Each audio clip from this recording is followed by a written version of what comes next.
hemos tenido por ahí esta experiencia en algún final de que no se sepan lo básico de las fichas o de la bibliografía obligatoria y que sí se sepan otras cuestiones que por ahí son más datos de color.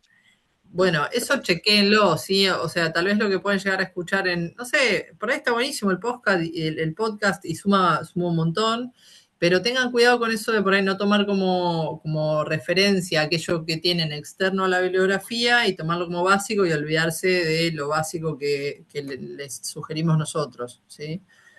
De verdad nos ha pasado de preguntar, ¿y eso de dónde lo sacaste? ¿No? Como en algún examen final, escuchar autores que no habíamos leído, no habíamos visto, sí que se referían a la temática, pero que no era de donde la cátedra hace hincapié o la bibliografía sugerida u obligatoria. Y bueno, nada, lo básico tiene que estar. Si después quieren agregar, para nosotros buenísimo, genial, bienvenido sea. No, yo Igualmente, primero. Ay, perdón. perdón, no, dale, seguí, tranquila, No, que Mati. primero, en mi experiencia, primero leo obviamente la bibliografía obligatoria Buenísimo, y después el podcast es como, no sé, capaz que estoy yendo en el tren a trabajar y digo, me pongo de fondo como genial, para está repasar, bien, no sé. buenísimo, buenísimo, sí, bárbaro. Sergio. Para mí, profe, eh, su materia es mi objetivo, uno de mis objetivos principales, así que sí, es largo, pero es mi objetivo defender su materia este cuatrimestre, dentro de muchas Bueno, materias, pero esta es para mí fundamental, así que bueno, me voy a preparar fuerte. Es bueno, más, buenísimo. me tomo vacaciones para estudiar, así que imagínense a qué nivel Bueno, estoy. bueno, me gusta que haya compromiso en el estudio, buenísimo. Espero que no sea la única materia a la que le dediquenle a las otras No, también. no, ¿Sí? sí, Sé que sí, tienen obvio, como, no sé, 5 o 6 materias más, o son 5 o 6 materias que están cursando, son muchas. Me gusta porque tal vez tiene que ver con el gusto, ¿sí? Les gustó la materia, les gustaron los temas, se motivan. Por ahí me ha pasado en otras comisiones que me han comentado algo de esto, que les gustaba la materia, que les interesaron los temas. Yo sé que por ahí la primera parte fue un poco más, como, no sé, tal vez un poco más aburrida, como mucho más histórica, más conceptual, y esto que tiene un poco más de bajada a tierra, que pueden conectar con cuestiones de la realidad, capaz que les resultó más interesante. Es mi visión, tal vez la de ustedes sea distinta y es respetable también. profe, una cosita Sí, sola. sí, Estoy volviendo de mi sí, te trabajo. veo ahí que estás en transporte público, sí, sí. Sí, estoy en el tren. Y puede ser que tenga bajones de señal, entonces Bueno, no te va preocupes. a ser medio intermitente, pero bueno, Está nada, le bien, en quería todo avisar. caso, lo que no lo verás después en la grabación, Sergio. ¿Sí? Exactamente. Sí, Buenísimo. gracias. Bueno, yo agradezco la participación que estuvieron teniendo todos en el transcurso de la cursada, de las clases. ¿Le puedo hacer una consulta? Sí, cómo no. En el segundo cuatrimestre, ¿usted va a dar Sí, la Fundamentos 2. Estoy en usted Fundamentos. también? Sí, Ah, también estoy en Fundamentos 2. qué bueno. Somos la misma cátedra, Fundamentos 1 y Fundamentos 2, somos la misma cátedra. Así que Genial, genial, los genial, 4 profes genial. que estamos ahora en Fundamentos 1, para quienes cursen Fundamentos 2, que yo tengo la esperanza de que sean casi todos o todos, nos van a ver a los 4 que estamos en la cátedra. ¿Sí? Si todo va bien y Dios Genial, quiere, nos veremos en genial, porque Fundamentos. hay otras materias que no, o por lo menos que no son los mismos profes y Ujú. nada, como ya venimos trabajando, venimos estudiando, venimos con una trayectoria dentro del cuatrimestre, Ujú. Sí, no sé, obviamente para muchas mí es veces súper es más importante. cómodo. Sí, puede ser. Es más cómodo a veces anotarse con el mismo profe. Está Sí, ok. ¿Y usted ni hablar. sabe, profe, qué día y demás está? Porque entiendo que antes nos habían anotado y ahora nos Sí, tenemos que anotar nosotros y me ok. parece que no sé si es por comisión o por Yo horarios, creo que voy entonces, a sostener las 2 comisiones el mismo horario de comisiones que sostuve este cuatrimestre, que es los lunes ok, de 6 a 8 y de 8 a 10. ¿Sí? perfecto. Excelente. Si Sí, Dios quiere, así nos que vamos a ver, profe. si Dios quiere nos veremos. Bueno, repaso. Martes 16 del 6, segundo parcial. Yo calculo que pondremos más o menos el mismo horario que en el parcial anterior. Arrancaremos a las 9 de la mañana para estar finalizando a las 23 horas. Como 23 horas se cierra, o sea, piensen que tendrán unos 40 minutos para realizar el parcial. Entren, no sé si 40 minutos, tal vez se tienen confianza y creen que en media hora lo van a resolver. Bueno, 10:30 entren a resolver el parcial como último momento. Van a tener un solo intento, seguramente serán 20 choice como la vez anterior. No, todavía no tenemos fecha aproximada de final, Débora. Aún no. Aún no, y aún no definimos si va a ser un día, varios días, porque van a ser muchos seguramente los inscriptos. Una vez que lo sepamos, se los vamos a transmitir. Sí les voy a pedir, por favor, estén muy atentos a los anuncios en estas semanas, ¿sí? Semana previa al parcial y en las próximas semanas, porque seguramente, más allá de que les vamos a enviar con copia al mail los anuncios que nos resulten importantes, como por ejemplo el horario, ¿sí? Van a rendir el martes 16 del 6, probablemente respetemos el horario como del primer parcial, pero después, cuando sepamos la fecha del final y algunas cuestiones administrativas, se las estemos comentando y comunicando a través de un anuncio que les va a llegar con copia al mail, pero igualmente revisen, por favor, ¿sí? Sobre todo porque hemos tenido algún mensaje de algún alumno que ha dicho que ha entrado 23:10 a rendir el examen porque no había visto el anuncio y tal, como que puedan llegar a tener ese compromiso. Yo les pido, por favor, ¿sí? Sí, profe. Por el beneficio de ustedes, ¿no? Piensen que quienes rindan el parcial y se saquen 4 o más de 4, digo, aprueben, tengan una nota de aprobado o más, va a ser más sencillo también el final, ¿sí? Quienes no hayan rendido alguno de los dos parciales, yo la sugerencia que les voy a hacer es que se presenten al recuperatorio, sobre todo porque si llegan en la condición de regular no evaluado, ya sea en una o en ambas instancias, va a ser más complejo, van a tener una instancia previa, ¿sí? Donde van a tener que contestar un cuestionario, y si eso está aprobado, pasarán a la instancia oral, ¿sí? Los que se hayan presentado los dos parciales con nota de 4 más, van directo a la instancia oral, ¿sí? Después les daremos más detalles al respecto. Buenísimo, gracias, profe. Bien, en este segundo parcial van a entrar unidades 4, 5 y 6, psicoanálisis, psicología genética de Piaget y psicología cognitiva y psicoterapia cognitiva, que es esta última unidad. Queda por fuera unidad 7, que es psicología sistémica, pero entra para el final. ¿Escucharon? Psicología sistémica entra para el final, ¿sí? Es una unidad muy sencilla, en todo caso, el día que hagamos el cierre de cursada, haremos algún punteo o les dejaremos algún punteo subido o alguna presentación de PowerPoint junto con la biografía en el Blackboard, ¿sí? Bien. Okay. Alguien ahí preguntaba si no habían presentado las guías de preguntas, ¿podemos hacerlo o ya no? Sí, todavía no abrimos esa instancia, que seguramente será la semana del 22 del 6. Vamos a dejar abiertas todas las actividades para que quienes no hayan entregado tengan la oportunidad de entrega. Sobre todo para el visado, tal vez no tengan una devolución por la instancia en la que estamos ya llegando al cierre de cursada, pero sí van a tener el visado, ¿sí? El visto de que entregaron las actividades. Y eso también suma, ¿no? En la cursada suma para ustedes, ¿sí? No, a ustedes. Esto es algo que acordamos. Nosotros trabajamos como equipo y es lo que transmitimos todos los profes, ¿no? En todas las comisiones tienen las mismas condiciones. Una semana cerramos la cursada y van a tener esa última semana donde se rinden los recuperatorios. Abrimos un tiempo las actividades como para quienes no hayan hecho las actividades. Algunos arrancaron tarde la cursada, entonces también puede tener que ver con eso, tengan la posibilidad de hacerlo. Consultas, dudas, algo que no haya quedado claro. Todavía no lo definimos, Emilce, pero probablemente sea la semana del 22 de junio, que es la misma semana del recuperatorio, ¿sí? Seguramente esa semana abramos todas las actividades como para ustedes tengan la posibilidad de entregarlas. Todavía no tenemos fecha de final para los que van llegando, todavía no sabemos. Una vez que sepamos, se los vamos a decir.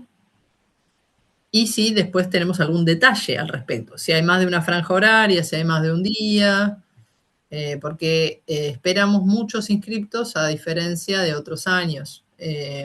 Sugerimos igualmente que se inscriban y que rindan, más que nada por ustedes, ¿sí? Nosotros tenemos que ir igual, tenemos que estar igual, por lo tanto no nos va a hacer diferencia, pero sí les va a hacer diferencia a ustedes, que no es lo mismo rendir un final habiendo estudiado recientemente la materia, que uno tiene los conocimientos mucho más frescos, ¿sí? Que rendirla 6 meses después, un año después, ¿sí? Y aparte para que no se les acumulen finales.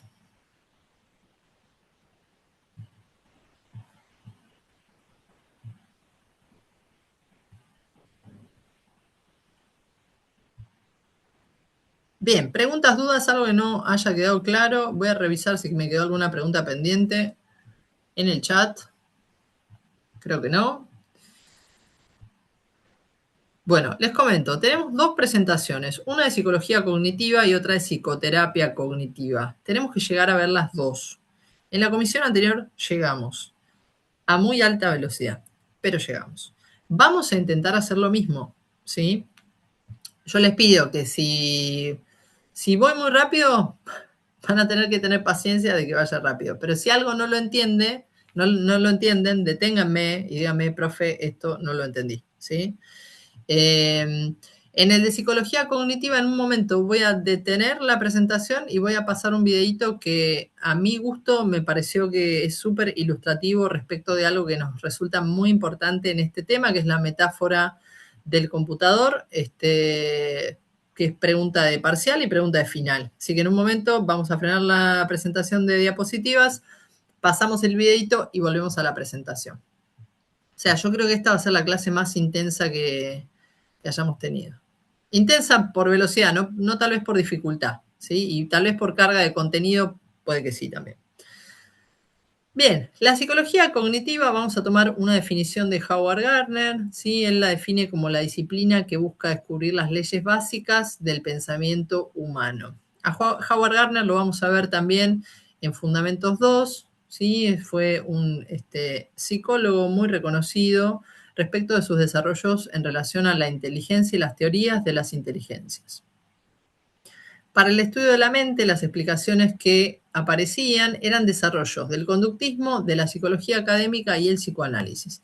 Y acá les voy a mostrar un cuadrito que, les pido por favor, se lo imprimen, lo pasan a puño y letra en una hoja en blanco y se lo pegan en algún lado y se lo estudian de punta a punta. ¿Pero por qué de punta a punta? Porque esto les va a dar lo básico de cada uno de los modelos, ¿sí? Lo básico que nosotros queremos saber y es orientativo. Muchas veces nos pasa en los finales que preguntamos y les decimos, bueno, ahora vamos a hablar de psicología de la Gestalt. Y se quedan como, no sé, como si hubiera habido un cortocircuito así en blanco y ¿qué es psicología de la Gestalt? ¿Cuál es y hacemos por ahí preguntas básicas. ¿Cuál es el objeto de estudio de la psicología de la Gestalt? ¿Cuál es el objeto de estudio de la psicología? Bueno, la idea es que lo sepan, ¿sí? Entonces, en este cuadro tenemos una, para mi gusto, muy buena síntesis respecto de los modelos. Pueden agregar cosas, obviamente, esto va a gusto de ustedes. Y yo le agregaría una fila más, ¿sí? Donde pondría psicología sistémica, que lo pueden hacer, y agregarle los datos de psicología sistémica como para que les quede el cuadro sintético completo, ¿sí? Tenemos, vamos a ir repasando. Psicología experimental, recuerden aquel nacimiento de la psicología en 1879 en Alemania, en Leipzig, de la mano de Wilhelm Wundt. Se pasa del estudio del alma al estudio de la conciencia. El objeto de estudio es la conciencia, el método la introspección. Después tenemos el movimiento conductista con Watson, Skinner y Tolman. Lo pueden agregar a Pavlov ahí también si quieren. Entre 1910 y 1950, en Estados Unidos, recuerden que eran antimentalistas, ¿sí? ¿Por qué? Porque se ocupaban de el fenómeno observable, de todo aquello que se podía observar y medir de las conductas, ¿sí? Tanto animal como del ser humano. Recuerden que extrapolaban el animal y el ser humano, ¿sí? Recuerden los estudios con ratas, con perros, con palomas. Tenemos comunidad de análisis con Watson y Skinner, estímulo y respuesta, con Watson el acento puesto en el estímulo, con Skinner el acento puesto en la respuesta. Luego, neoconductismo, viene Tolman, dice, no, esto no es tan así, acá entre el estímulo y la respuesta hay algo que son las variables intervinientes, pero él se queda ahí y dice, yo sin embargo me quedo acá, yo sigo siendo conductista, no soy antimentalista, ¿sí? O sea, no lo podemos ubicar, pero sí sabemos que tenía un pensamiento de vanguardia para aquel momento, para aquella época y para aquellas teorizaciones. El objeto de estudio para los conductistas, conductas observables. El método, la observación directa y la experimentación. ¿Hasta acá vamos bien? ¿Se van acordando? ¿Vamos refrescando? En realidad no quiere decir contrario a la conciencia, sino más bien que no se preocupaban o no se ocupaban del estudio de la mente, ¿sí? Está ok lo que decís de la conciencia, porque cuando veamos la psicología cognitiva, fíjense que dice el retorno de la mente. ¿Y por qué el retorno? Y bueno, porque se habían ocupado por un lado de la conducta. Ahora cuando veamos las escuelas de psicología en auge en Europa, vamos a ver tanto a la psicología genética como la psicología de la Gestalt, como el psicoanálisis, que se ocuparon del sujeto, ¿sí? Y no tanto de la mente o de la conducta, sino del sujeto y de algunos fenómenos que le sucedían a este sujeto. Pero yo no diría conciencia, ¿sí? Antimente, digamos, ¿no? En contra de toda conceptualización asociada a lo mental, donde podríamos incluir la conciencia, ¿sí? Bien, estábamos por las escuelas de psicología en auge entre 1900 y 1950 en Europa, donde planteaban cuestiones asociadas al sujeto, la subjetividad. Decían que la operación mental tenía que ver con el sujeto, que dependía del sujeto y no del estímulo, ¿sí? Contrario a lo que decían los conductistas. Y el objeto de estudio, y acá los voy a dejar hablar un ratito a ustedes, así yo me tomo un respiro, varía según la escuela. Según la psicología de la Gestalt, ¿cuál era el estudio? Lo pueden escribir, pueden abrir el micrófono. Mientras yo voy a tomar agua, me voy a hidratar porque voy a hablar bastante. Acá llegamos al blanco, total. A ver. ¿Cómo, profe? No entendí la pregunta. ¿Cuál es el objeto de estudio de la psicología de la Gestalt? ¿El ¿Qué comportamiento? estudiaban los gestaltios? ¿El comportamiento? No. Comportamiento. Los conductistas estudiaban el comportamiento. La percepción, muy bien, Leila. La percepción, el fenómeno de la percepción humana, ¿sí? Este tipo de preguntas son las preguntas que ustedes van a encontrar en el final, ¿sí? Bueno, a ver, contame, ¿cuál era el objeto de estudio de la psicología de la Gestalt? ¿Y cuál era el método? ¿Sí? Recuerden, el método era la fenomenología de Husserl, que tomaban el método de la filosofía, que tenía que ver con la experiencia que se estaba dando y con no compartimentar el fenómeno, sino con que el todo era más que la suma de las partes, porque algo se perdía, etcétera, etcétera, etcétera. La percepción humana, Andrea. La conciencia era para Wundt, ¿sí? La percepción humana, y después sí estuvieron. Sí, el insight es uno de los fenómenos, ¿sí? Que estudian, ¿sí? Así como el fenómeno phi. Pero el objeto de estudio es la percepción humana. Fue desde ahí arrancaron, ¿sí? Ahí arrancaron, y cuando nosotros preguntamos, la expectativa de respuesta que tenemos es que nos digan la percepción humana, ¿sí? Fenómenos más importantes de la Gestalt, uno podría decir el insight, el fenómeno phi, y ahí sí podríamos decir, bueno, ¿qué me podés contar del fenómeno phi? ¿Qué me podés contar de el insight? ¿Quiénes son sus referentes? ¿Sí? ¿A partir de qué llegaron al concepto de insight? ¿Sí? ¿Qué hicieron? ¿Experimentos con qué? ¿Qué tipo de experimentos? ¿Me puedes describir el experimento? Bueno, les estoy como tirando cierta data de lo que podríamos llegar a preguntar en un examen final. Bien. La psicología genética de Piaget, objeto de estudio. ¿Cuál era el objeto de estudio para Piaget? La construcción de las estructuras cognitivas. Muy bien, la construcción de las estructuras cognitivas.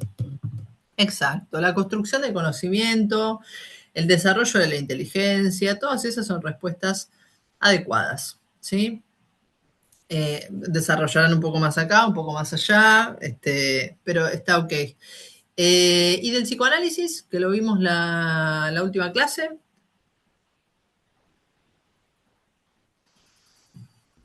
El Lincoln, dice Mara. El inconsciente. Muy Y bien. sexualidad Melissa. infantil. Muy bien, excelente. ¿Y la muy sexualidad bien. infantil sería también, profe? Sí, está muy bien. Con el inconsciente para mí está ok porque en realidad es como por añadidura viene lo de la sexualidad infantil. El objeto de estudio es el inconsciente, ¿sí? Y sus manifestaciones. Recuerden que el inconsciente no se puede estudiar directamente. La sexualidad infantil fue uno de los grandes descubrimientos. También fue algo que investigó y fue objeto de estudio, ¿sí? Pero bueno, tiene sí, que ver con el aparato psíquico, ¿no? sí, sí, pero hasta ahí, porque en realidad en el aparato psíquico tenemos un modelo de lo mental, ¿sí? Para Freud, ¿sí? Ahí vamos con un desarrollo explicativo respecto de qué es el inconsciente, el consciente, ¿sí? El preconsciente. Tiene que ver, pero bueno, no hagan todo ese desarrollo cuando dicen, bueno, ¿cuál es el objeto de estudio? No. Y si ustedes dicen primera tópica, segunda tópica, probablemente esté mal la respuesta, ¿sí? Porque no está del Claro, todo no. mal, pero no es precisa, ¿sí?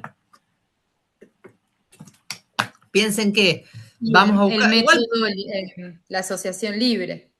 el método de la asociación libre sí puede ser una pregunta de final que puedan llegar a decir algo o hacer algún tipo de descripción respecto de primera y segunda tópica. Eso sí podría ser tranquilamente una pregunta de final. Bien, en cuanto a la psicología cognitiva, que es la que vamos a ver en la clase del día de hoy, Mara, sí. Todavía no lo tenemos ¿Me definido, escucha? Nancy. Ah, está. Sí, Mara, te escucho. Ahí está. No voy a matar a mi hijo que está con la tele a full. Ahí Por está. favor, no lo mates, por favor. No encontré, porque yo la otra vez había leído el texto también de Freiría de Freud, pero Sí. me faltaba el otro texto. Pero no encontré lo de la chica esa, del cuñado, no lo encontré ahí. No está el caso Dora. No. En Freiría no lo vas a encontrar el caso Dora. No, pero en el otro tampoco, que era creo que Dos textos de Freud hay, Conferencia 20 y Ensayo sobre una teoría sexual, si mal no recuerdo. Sí, esos dos. Bueno, Sí, ¿los dos los leíste los dos? Sí, y no me acuerdo de haberlo encontrado. Ok, búsquelo. Sí, porque creo que es más. Puede que, Mara, puede que no esté al detalle, ¿sí? O sea, que yo les haya dado más detalle y que eso esté en otro texto. Es una posibilidad, pero sí van a encontrar algunas cuestiones que tienen que ver con conceptualizaciones de casos clínicos en ese texto. ¿Sí? Tal vez más acotado, puede que lo nombre. Y el de Ana nombra también. Sí, el de puede Ana, ser. pero muy breve. Bien.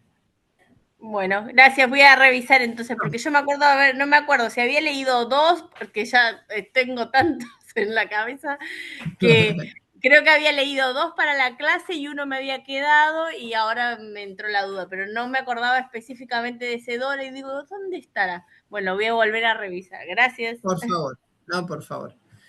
Bien. Entonces tenemos psicología cognitiva. Entre 1950 y 1970, en Estados Unidos, se habla del retorno de la mente. Esto también podría ser, por ejemplo, una pregunta o de parcial o de final, ¿sí? ¿Por qué se habla del retorno de la mente? Y se habla del retorno porque piensen que le pusimos como cierta pausa a la mente desde 1879, donde Wundt hablaba del estudio de la conciencia, ¿sí? Puede ser que Freud con sus modelos del aparato psíquico se acercó un poco más a cuestiones asociadas a la mente, pero acá vienen a hablar de la mente como propiamente dicha, ¿sí? Los cognitivistas. Van a hacer una analogía entre la mente y la computadora, que ahora la vamos a ver. Esto se inserta en el paradigma del procesamiento de la información, que era un paradigma respecto de ciertas preguntas que se hacían en distintos campos científicos respecto de cómo se procesaba la información. Y esto tiene que ver con la revolución tecnológica de los Estados Unidos de la posguerra, ¿sí? Y aquello que trajo. Bien, el objeto de estudio de la psicología cognitiva, la mente y las conductas asociadas a lo mental. Los métodos de estudio son varios: introspección, experimentación, modelos computacionales que incluyen la simulación y biografías de grandes personajes como podría ser Beethoven, por ejemplo, ¿sí? grandes genios. Analizaron sus biografías. Como si de alguna manera pudieran estudiar cómo estas personas procesaban, ¿sí?, la información, estos grandes genios. Bien, características de la psicología cognitiva. Realiza estudios sobre la actividad mental, el reconocimiento de pensamientos, fantasías y aspiraciones. Busca formular teorías sobre los procesos de pensamiento racional, la resolución de problemas y su aplicación. El objeto de la psicología cognitiva es la conducta y lo mental, definido desde la cognición. Se inscribe en el marco del paradigma del procesamiento de la información.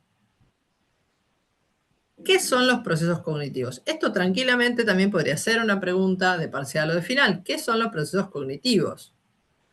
Son los medios mediante los cuales los organismos obtienen, retienen y transforman la información. Esta es una definición de Jerome Bruner, que algunos ya lo habrán escuchado, ¿sí?, en la adquisición del lenguaje. Ya lo vamos a ver en Fundamentos 2. Les estoy spoileando un tema. Bien, enfoque cognitivo o psicología del procesamiento de la información. ¿De qué hablamos cuando hablamos del enfoque cognitivo, de la psicología del procesamiento de la información? Justamente nos referimos a la manera global de entender la psicología, donde los procesos cognitivos, cuando decimos procesos cognitivos estamos refiriendo a procesos mentales, son estudiados con el aparato teórico proveniente de la ciencia de la computación. Fíjense que toma prestado, ¿sí?, el aparato teórico de la ciencia de la computación cuando los modelos que hemos visto hasta aquí generaron sus propias teorizaciones, ¿sí?, sus propias conceptualizaciones. ¿Qué es el paradigma del procesamiento de la información? Bien, tenemos una revolución tecnológica causada por la aparición de las computadoras y la informática que se da durante la Segunda Guerra Mundial, que da lugar a enfoques computacionales desarrollados desde justamente el marco del procesamiento de la información, que se constituye en paradigma, ¿sí?, que pasa a llamarse paradigma del procesamiento de la información y da origen a la ciencia cognitiva y a la psicología cognitiva. La ciencia cognitiva es más abarcativa, abarca otras disciplinas. La psicología cognitiva es la disciplina asociada a lo cognitivo desde la psicología, ¿sí? Pero la ciencia cognitiva es más abarcativa, ¿sí? Hay otras disciplinas como pueden ser la cibernética, la informática, la neurofisiología, la neurolingüística, así que forman parte de la ciencia cognitiva. El ser humano entonces pasa a ser concebido como un procesador de información. Algunas definiciones importantes para poder entender cuestiones asociadas a la psicología cognitiva. Una serie de datos provenientes del exterior son procesados y convertidos en información.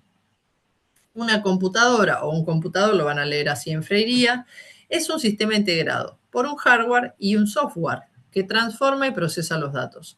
Pero ustedes dirán, che, Patri, ¿para qué nos sirve saber qué es el hardware y el software? Nos sirve porque cuando yo les pregunte, o alguno de los profes en el final les pregunte, bueno, ¿me puedes desarrollar y escribir la metáfora del computador? ¿Qué quiere decir? Bueno, ustedes tienen que saber a qué se refiere con cada una de estas partes de la computadora y con qué se asocia en el ser humano. El hardware, entonces, es el soporte físico, el conjunto de circuitos y redes de que dispone una computadora, y el software es el soporte lógico, ¿sí? Son los programas confeccionados para una computadora y una actividad determinados.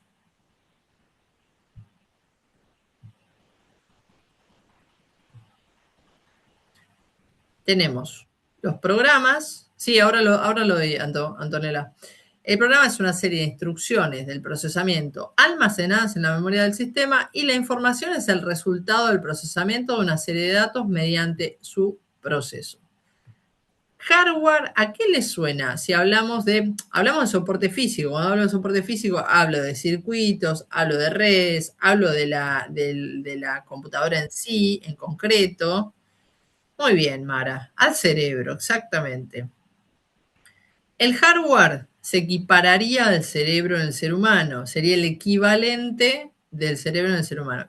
Y el software equipararía a la mente, ¿sí? Antonella, por favor te pido, si no lo comprendiste, que me avises. ¿Sí? Igual vamos a estar un poquito más con esto porque es importante.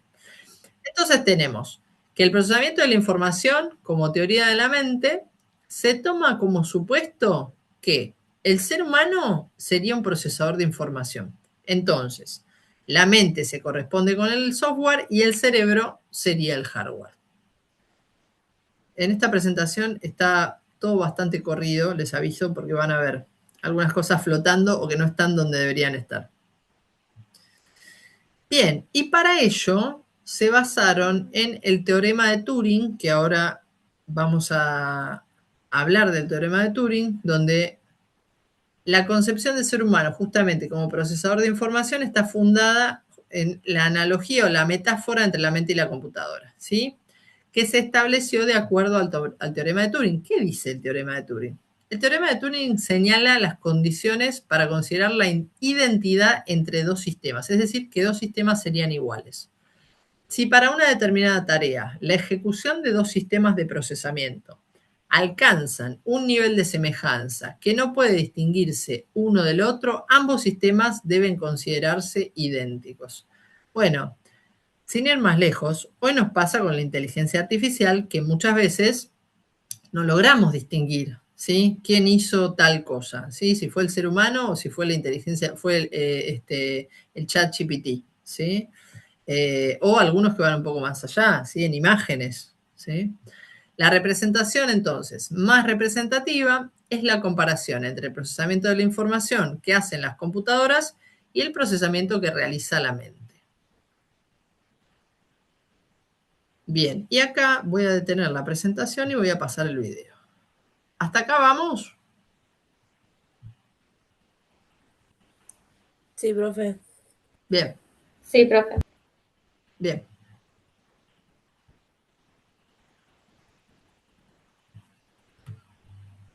Aguárdeme un minuto.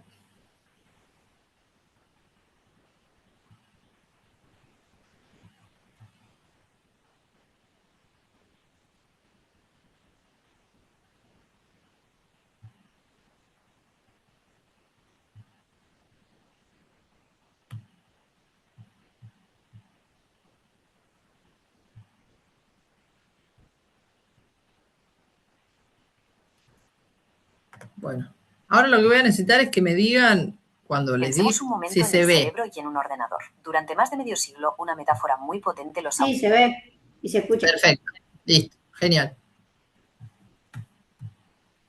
Casi como si fueran dos caras de la misma moneda. Hoy vamos a ver cómo esta idea no solo cambió la forma en que entendemos la mente, sino que acabó dividiéndola y creando dos caminos científicos completamente diferentes.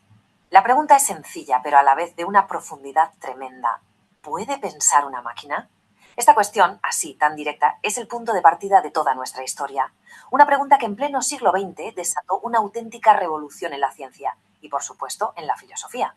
Para entender bien de dónde sale todo este debate, tenemos que hacer un pequeño viaje en el tiempo. Nos vamos a la Inglaterra de posguerra a mediados del siglo XX para meternos en la cabeza de uno de sus mayores genios, Alan Turing. Estamos en 1950. Turing publica un artículo en la prestigiosa revista Mind y no se queda solo en hacer la pregunta, no, lanza un auténtico desafío. Su argumento era atrevido. Si una máquina puede conversar y actuar de una forma que no se pueda distinguir de un ser humano, ¿con qué derecho le negamos la capacidad de ser inteligente? Y de aquí, claro, sale el famoso test de Turing. Ojo, que no es una prueba técnica de cables y circuitos, ¿eh? Es más bien un juego de imitación. La verdadera cuestión que plantea es, si el comportamiento es idéntico, ¿qué argumento nos queda para decir que uno piensa y el otro no? Pero claro, la idea de Turing no sale de la nada. Se apoya en un principio filosófico de Leibniz que tiene una lógica aplastante. Si dos cosas son idénticas en todo lo que podemos observar, entonces por definición son la misma cosa. Aplicado a esto, el argumento es radical. Una inteligencia artificial que actúa como una humana es, a todos los efectos, una inteligencia.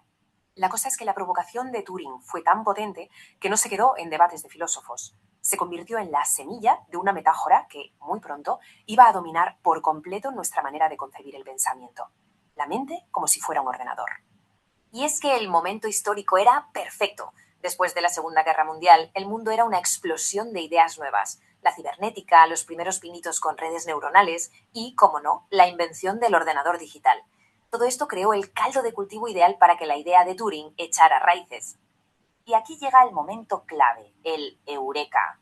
Los psicólogos, que andaban buscando una forma científica de estudiar los procesos mentales, vieron en el ordenador la analogía perfecta. Ambos, tanto la mente como la máquina, parecían dedicarse a lo mismo, a procesar información. Vale, pero ¿cómo se montó esta analogía exactamente? Pues la respuesta fue increíblemente elegante, porque cogió el lenguaje nuevo de la computación, eso de software y hardware, y lo usó para dar una nueva respuesta a un debate filosófico que llevabais siglos. La solución fue sencillamente brillante. La antigua distinción filosófica entre la mente y el cuerpo se tradujo tal cual a la nueva distinción técnica entre el software y el hardware. La mente, ese mundo intangible de ideas y procesos, era el software. Y el cerebro, la maquinaria física de neuronas, era el hardware. Y la analogía funcionaba de maravilla porque, a nivel funcional, en lo que vendría a ser el software, la mente y el ordenador parecían hacer cosas muy parecidas. Usar símbolos, codificar, almacenar. Ahora bien, todo el mundo tenía claro que el hardware, o sea, el cerebro de neuronas y el ordenador de silicio, eran dos mundos completamente distintos. Pero esta metáfora, tan útil y tan clara en apariencia, escondía una ambigüedad fundamental. Una pequeña grieta que no tardaría en hacerse enorme, obligando a los científicos a posicionarse y a elegir un bando. Se abrió una brecha. El gran dilema era, ¿la mente es como un programa de ordenador o la mente es un programa de ordenador? La diferencia parece sutil, una sola palabra, pero las consecuencias, bueno, las consecuencias son gigantescas. Vamos a desgranar esto. Por un lado, tenemos la versión débil, la que defendían psicólogos como Miller o Brunner. Para ellos, el ordenador es una herramienta fantástica para simular la mente, para crear modelos. Pero, y esto es lo importante, una simulación de la lluvia no moja. Una simulación del pensamiento no piensa. Y en la otra esquina, la versión fuerte, la de científicos como Newell y Simon, que decían que no había ninguna diferencia. La mente es un sistema de cómputo. Un ordenador que procesa símbolos de la manera correcta, para ellos piensa de verdad. Así que ahí lo tenemos, una sola metáfora, dos interpretaciones radicalmente distintas. Y de esta división que surgió, pues nada menos que dos campos científicos.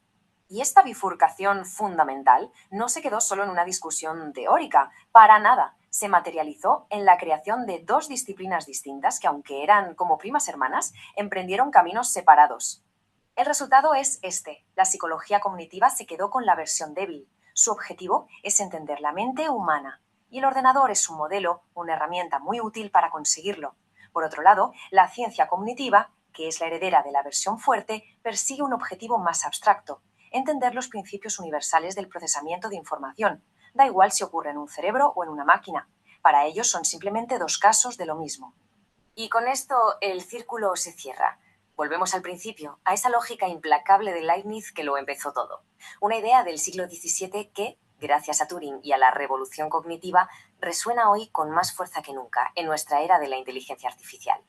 Lo que nos deja con esta última pregunta, para darle vueltas: si una inteligencia artificial futura consigue pasar el test de Turing de forma perfecta, si sus propiedades son indistinguibles de las nuestras, ¿qué nos dice la historia que acabamos de repasar? ¿Será una simulación perfecta o será simplemente otra forma de mente?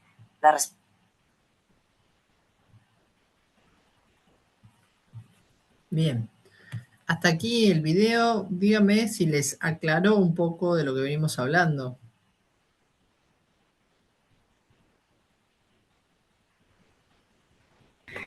Profe. ¿Se escucha? Sí, Mara. Sí. ¿Profe? Sí, se escucha. Sí, hola. Justo con lo último que pregunta me quedé pensando. Yo tengo una compañera de trabajo que me dice que dejó de ir a la psicóloga y ahora habla con la inteligencia artificial. No me digas Les esas juro. cosas. Sí. Bueno, vos me decís eso y yo me entero por algunos colegas que en algunas obras sociales ya los auditores las auditorías se están realizando por inteligencia artificial. Entonces, bueno, a mí ya a esta altura creo que no me sorprende nada. Sí, sea, son cosas que van a suceder. Realmente es riesgoso, sobre todo en cuestiones asociadas a la salud mental, pero es evidente que es algo que está pasando, ¿sí? Que por ahí todavía creo que no se evalúan o no se miden bien cuáles son los riesgos. Martina, que tenés levantada la mano. Sí, me puse a pensar en esto que dice la ciencia cognitiva, de que como que se iguala quizás al humano, ¿no? La acción del humano con el de... ¿Ay, se escucha? Sí, se escucha. La acción del humano con la acción de una computadora. Y digo, por ejemplo, la inteligencia artificial está bien, sí, te puede responder cosas, pero en realidad el que diseñó todo eso fue un humano. O sea, no es que lo hace solita. No, Eso, pero ¿no? sí se sabe que hay ciertas inteligencias que están tomando autonomía. O sea, sí, puede ser que lo primero no lo hicieran solas, pero se sabe de algunas inteligencias que ya están tomando cierta autonomía. En algunas cuestiones por ahí muy pavas, ¿no? Pero digo, ya que una inteligencia artificial esté haciendo cosas sin que vos se las mandes a hacer o le digas qué tiene que hacer, y Claro. eso a mí me resulta que puede llegar a ser peligroso. Mismo, hay muchos puestos de trabajo que se redujeron respecto del uso de la inteligencia artificial. O sea, la inteligencia artificial yo creo que puede ser una gran herramienta, depende de cómo uno la use. Claro, pero Eso. puede tener errores, entonces como que también no confiarse, ¿no? De No, que va a claro. ser Sí, correcto. sí. Por favor, no confiarse. Totalmente de acuerdo contigo. Sí. Bien, continuamos con la presentación. Esto es un poco más de lo que ya vimos hasta acá. Me parece que está interesante sobre todo para que ustedes tengan gráficamente, porque es muy gráfico. De hecho, está hecho con inteligencia artificial, tanto el video, por eso alguien dijo que va más o menos como la profe en velocidad de cómo habla. Eso también estaba hecho con inteligencia artificial, ¿sí? Pero me pareció tan gráfico desde lo visual y me gustaba la idea de que ustedes se llevaran algo de esto como para poder comprender y conectar con una imagen aquello que venimos viendo por ahí desde lo teórico, porque creo que les puede servir para aprender lo que tiene que ver con lo conceptual, de cómo equiparaban de alguna manera la computadora y cómo la computadora procesa la información a cómo el ser humano procesa la información, ¿sí? Y por qué esto es una pregunta, pero cantada de parcial y de final, la metáfora computacional o metáfora del computador. Entonces tenemos que el hardware, ¿sí? Tendría que ver con el cerebro y las redes neuronales, el software estaría más asociado a estrategias y planes para tareas específicas, ¿sí? Más con lo mental. En las computadoras tendríamos el código binario, en el procesamiento de la información del ser humano tendríamos varios formatos. En cuanto a la memoria en las computadoras tenemos la memoria RAM, que es la memoria transitoria, y tenemos una memoria más permanente, ¿sí? Asociada al disco rígido, por ejemplo. Y en el ser humano tenemos memoria de corto plazo y memoria de largo plazo. Entonces tenemos una psicología cognitiva que tiene que ver con la explicación de la conducta a entidades mentales, y estados, procesos y dispositivos de naturaleza mental para las que se reclama un nivel de discurso propio, pero esta psicología se va a nutrir de otras disciplinas para su conceptualización y su discurso. Entonces, el objeto de la psicología cognitiva es la conducta y lo mental definido desde la cognición. Lo particular del enfoque tiene que ver justamente con que se inscribe en este marco el paradigma de procesamiento de la información.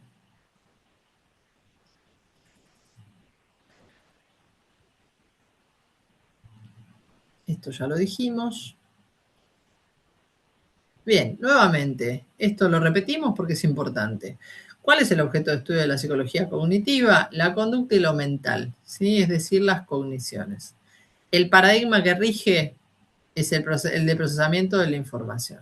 Repetimos nuevamente, ¿qué son los procesos cognitivos?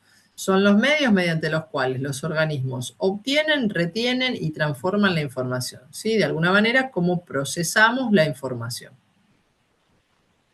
¿En qué contexto surge la psicología cognitiva?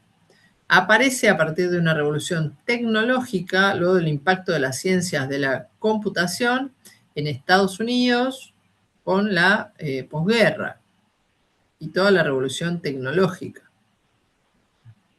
Entonces, el ser humano pasa a ser concebido como un procesador de información. Bien, ¿cuáles son las bases para una psicología cognitiva? ¿Cuáles son las disciplinas de las cuales se nutre la psicología cognitiva? Se nutre de la cibernética, ¿sí? Que fue creada por Wiener en los 50. Es una disciplina que trata de los mecanismos de comunicación y control en seres vivos y máquinas. Justamente Wiener lo que estudiaba eran las trayectorias de los misiles, ¿sí? Por eso también es como tan importante la posguerra, la revolución tecnológica, la revolución postindustrial. Digo, hay determinadas cuestiones que estaban sucediendo en el mundo que tienen un impacto y crean las condiciones para que surja la psicología cognitiva. Otra de las disciplinas de las cuales se nutre es la teoría de la comunicación, la teoría matemática de la comunicación de Shannon, la neurofisiología, ¿sí? Donde se descubren que hay procesos circulares orgánicos, como lo que se llamó circuitos reverberantes. Newman, en el computador y el cerebro, en su obra En computador y el cerebro, analiza el sistema nervioso central desde el punto de vista matemático y compara el funcionamiento del cerebro con el de una computadora, que es lo que estábamos viendo de la metáfora del computador. Entonces, los psicólogos van a trasladar estos modelos a la explicación de la conducta humana, sentando las bases para la constitución de la psicología cognitiva. Entonces, todo esto sería, podríamos decir que son antecedentes, que son disciplinas de las cuales se nutre la psicología cognitiva, son bases para una psicología cognitiva o para el desarrollo de una psicología cognitiva. Bien. Por otro lado lo tenemos a Hebb, ¿sí? Que plantea la intervención en el interior del ser humano de procesos situados entre el estímulo y la respuesta, ¿sí? Que no son directamente observables, pero que actúan regulando las respuestas. Muy similar a lo que planteaba Tolman, nada más que Tolman se ubicaba como antimentalista, ¿sí? Acá Hebb viene a decir, che, algo sucede entre el estímulo y la respuesta, son cosas que no podemos ver, pero que regulan a las respuestas. En el interior del sistema nervioso central, entonces, las neuronas organizan agrupamientos celulares, estructuran circuitos que ya estarían prefijados por donde circula la información y habría ciertos procesos físicos que se regularían de esta manera. Después lo tenemos a Miller en 1956. Este psicólogo empieza a hablar de chunks de información o puede ser trozos de información. Mara dice, tenían mucho en común con el conductismo. ¿En qué, Mara? ¿En qué tenían mucho en común? ¿Y en qué en particular? ¿En qué? Porque justamente los conductistas decían, bueno, lo que vamos a estudiar es la conducta observable, ¿sí? Y acá los cognitivistas vienen a decir, vamos a estudiar la mente, aquello que sucede mientras el hombre procesa la información. Digo, el objeto de estudio ya es diferente. Pueden llegar a tener un método similar, ¿no? Porque utilizan también la experimentación, ¿sí? Yo no sé si diría que son atomistas, porque tenían en cuenta otras cuestiones. No era nada más que estímulo de respuesta y nada más que eso, ¿sí? Sí, seguramente alguna cuestión parecida, algún encuentro con el conductismo habría, ¿sí? Pero ya el objeto de estudio es muy distinto, ¿sí? Chunks es como si fuera, es una palabra en inglés y quiere decir algo así como trozos, pedazos de información, ¿sí? La traducción es algo así, es medio fea, pero tiene que ver con eso. Porque ellos empezaron a buscar cómo analizar, ¿sí? Cuál iba a ser la unidad de análisis. La primera la trae Miller, ¿sí? Donde plantea los chunks de información o trozos de información. Entonces, porque querían ver cómo, vieron, ya Tolman en aquel momento planteaba algo respecto del mapeo, ¿sí? Decía, bueno, hay alguna cuestión de mapa que la persona hace para lograr algún objetivo. Miller dice que la persona hacía tenía planos y estructuras de la mente, ¿sí? Como si de alguna manera hubiera ciertos circuitos. Entonces dijeron, bueno, tenemos que buscar una unidad de análisis. lo primero que plantearon fue esto de chunks de información o trozos, como de alguna manera compartimentarlos, ¿sí? Segmentarlos para poder analizarlos. Porciones, Martina, sí. Porciones de información podría ser también. Trozos, porciones, sí. Lo que plantea la problemática de las estrategias necesarias para introducir el sistema de elaboración de la información, chunks cada vez más amplios, mayores y más ricos, es decir, más complejos. Es como si yo te dijera, bueno, el análisis en relación a la inteligencia artificial, qué sé yo, en su momento por ahí se le podría pedir algo muy, muy simple y ahora se le piden cosas muy, muy complejas. Esto es algo así, como bueno, se estaba intentando ver cómo analizaban esta cuestión del procesamiento de la información y tenían que buscar una unidad de análisis. En este caso ubicaron una unidad que llamaron unidad TOTE, ¿sí? Que ahora vamos a ver qué es la unidad TOTE. Esto también es pregunta de parcial y pregunta de final. ¿Qué es la unidad TOTE? La unidad TOTE es un modelo psicológico, cognitivo, que describe un ciclo de procesamiento de información para alcanzar un objetivo, ¿sí? Como si fuera un circuito, ¿sí? Donde suceden determinadas cuestiones para alcanzar un objetivo. Se utiliza para entender cómo las personas o incluso sistemas automáticos planifican y ejecutan acciones para lograr una meta. Se intenta dar a la psicología cognitiva una unidad de análisis justamente en el plano del comportamiento y se da lugar a la unidad TOTE, así como los conductistas tenían a los reflejos, ¿sí? O al esquema estímulo-respuesta. Entonces, esta unidad TOTE se denomina así por la sigla compuesta por las palabras Test, Operate, Test, Exit, ¿sí? Que quiere decir verificación, acción, corroboración y salida.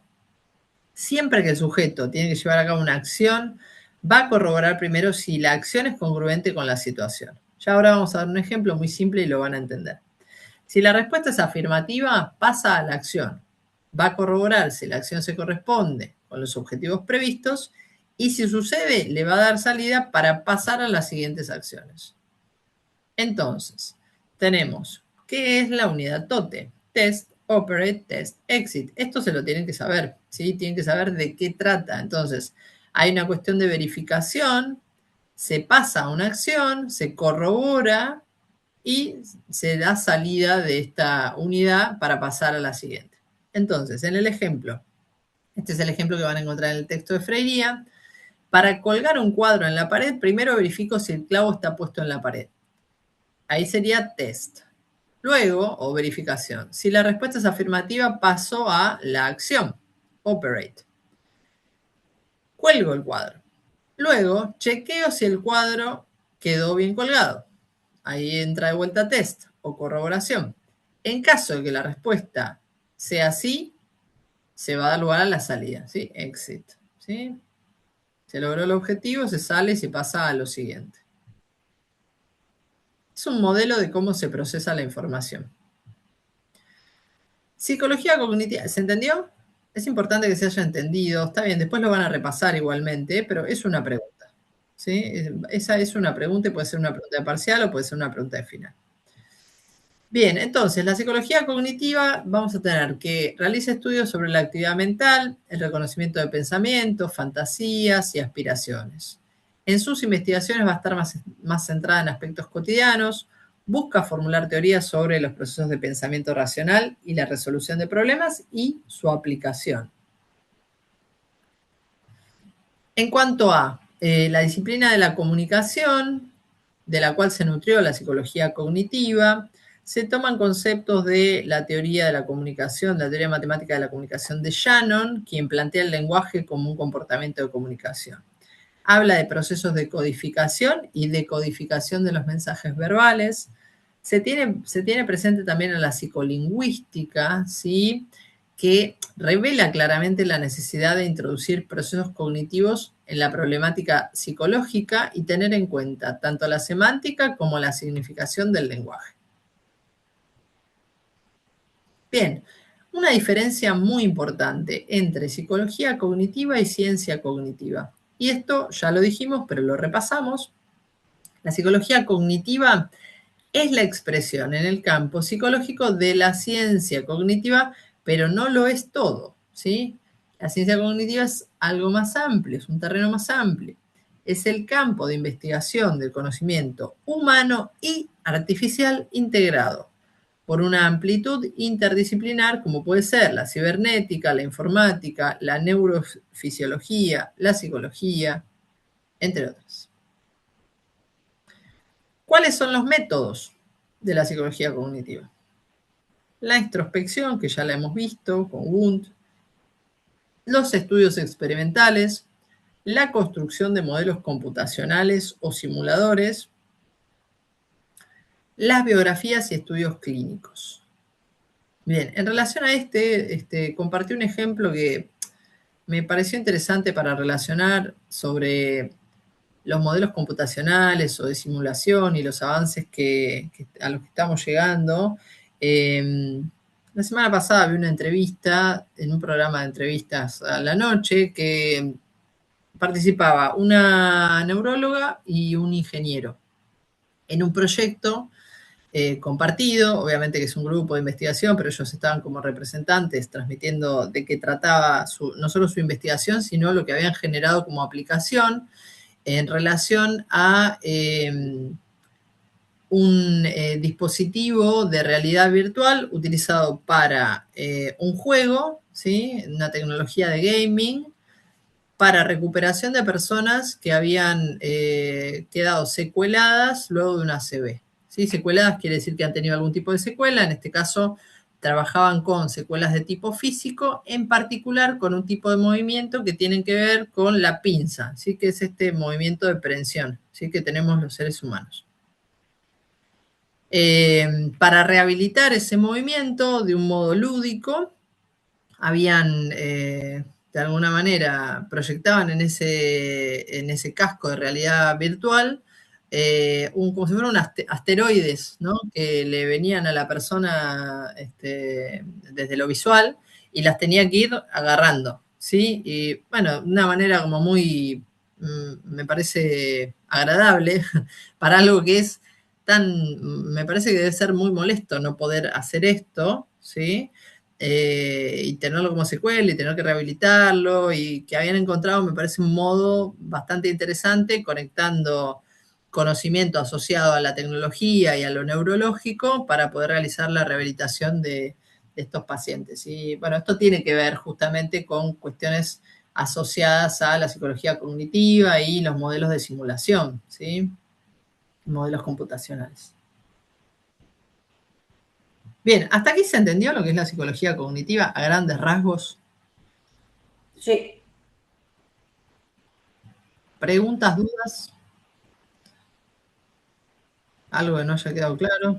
No, profe, hasta ahí todo bien, se entiende. Bien. Bueno. Vamos a ir con la segunda presentación. Yo sé que van a quedar agotados con la clase de hoy porque es mucho para una clase.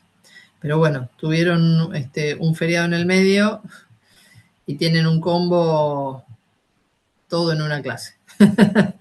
Lo que por ahí podríamos haber hecho más tranquilos en 2 clases. Vamos a tratar de llegar lo mejor posible. Bueno, este segundo texto que ahí una de las compañeras, ¿alguien lo leyó este texto? ¿No lo leyeron? Cuéntenme si vieron algo del ABC de la terapia cognitiva.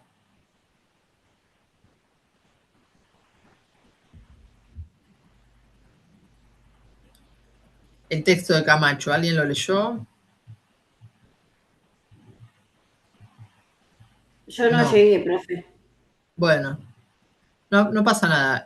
A ver, es un texto que la verdad es un texto muy ameno, muy interesante, sumamente llevadero. De este modo van a decir, ay, qué lindo que está el texto este.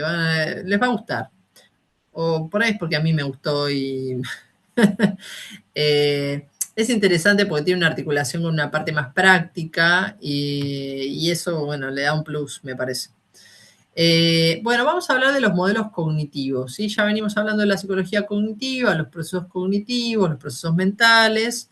Vamos a hablar de los modelos cognitivos. Esta flecha se corrió, cogniciones tendría que estar acá arriba, ¿sí? Al lado de modelos cognitivos, la flecha y cogniciones. Digo porque en la presentación está corrida.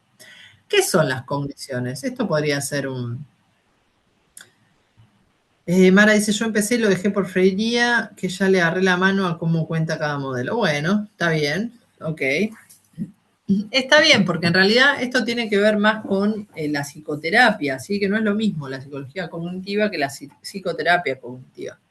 La psicoterapia cognitiva está más asociada a los tratamientos, ¿sí? A las aplicaciones que tiene, algunas cuestiones tomadas de la psicología cognitiva y de otras teorías. Bueno, las cogniciones son entonces ideas, constructos personales. Como digo, constructos personales son cuestiones asociadas a cómo pienso de mí mismo, cómo pienso de los otros. Creencias, cosas que yo creo, digo que yo, que cualquiera de ustedes, ¿no? Estoy haciendo la particularidad porque son distintas en cada uno. A imágenes, a atribuciones de sentido, es decir, a la significación que uno le da a determinada cuestión. Y la importancia de las cogniciones es central en todos los procesos humanos y en la génesis de los trastornos mentales, ¿sí? En el origen de los trastornos mentales. Esto es lo que dice la psicoterapia cognitiva.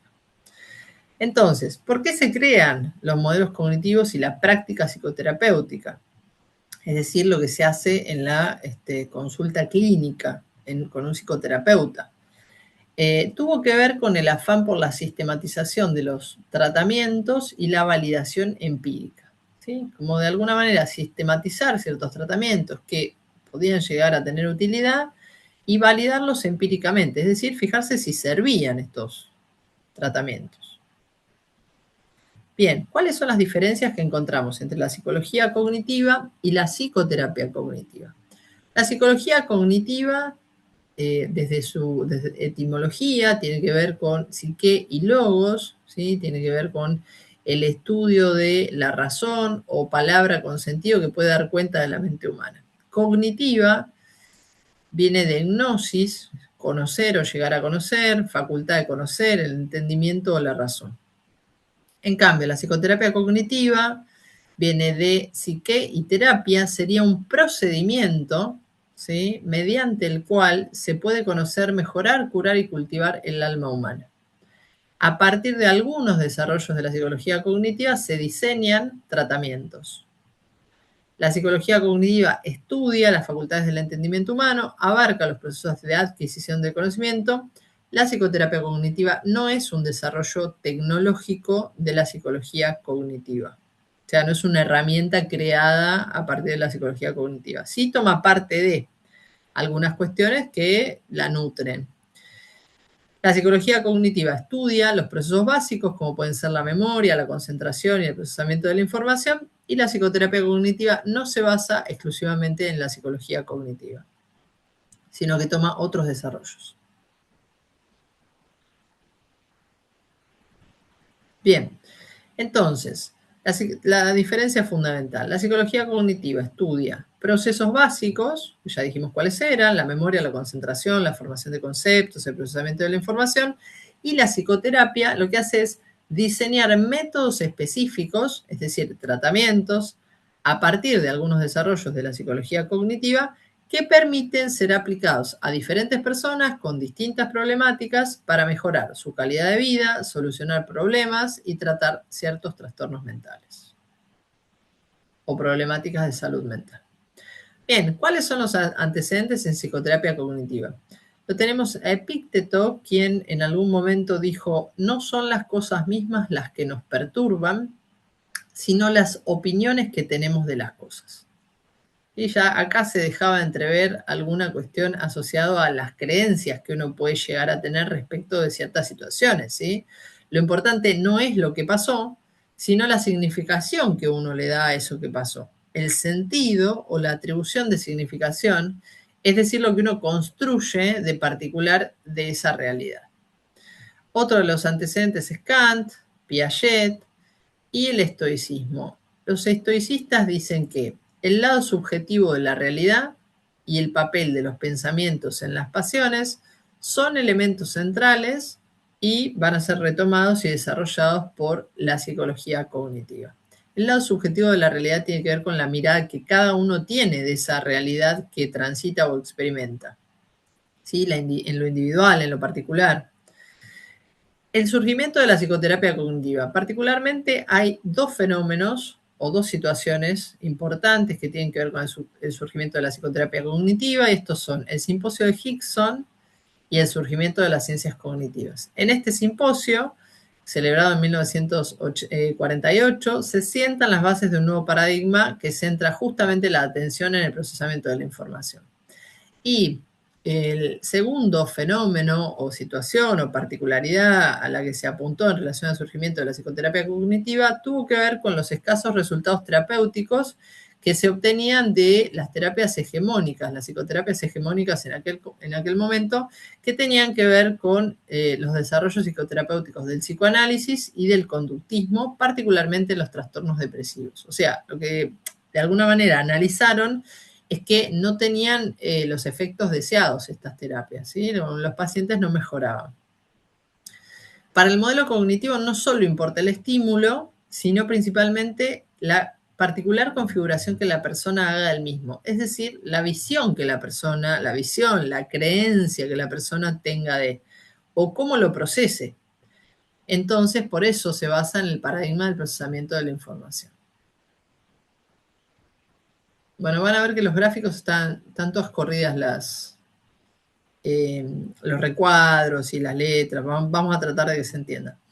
Entonces, la psicoterapia cognitiva surge del psicoanálisis, del conductismo, y después viene alguien con su propia impronta, que es Kelly, quien plantea la organización de las estructuras que le dan significado a la realidad y la modificación de aquellas disfuncionales. Es decir, lo que dice Kelly es, las personas organizamos las estructuras que le dan significado a la realidad de una manera determinada, y hay algunas que son disfuncionales, modificando aquellas estructuras, podemos mejorar en distintas problemáticas, ¿no? Así es como surge la psicoterapia cognitiva. Surge entonces desde dos sectores. Por un lado, autores que venían del psicoanálisis, que ahora vamos a ver cuáles eran, y por otro, representantes del sector conductista, ¿sí? Esto de Kelly ya lo dije.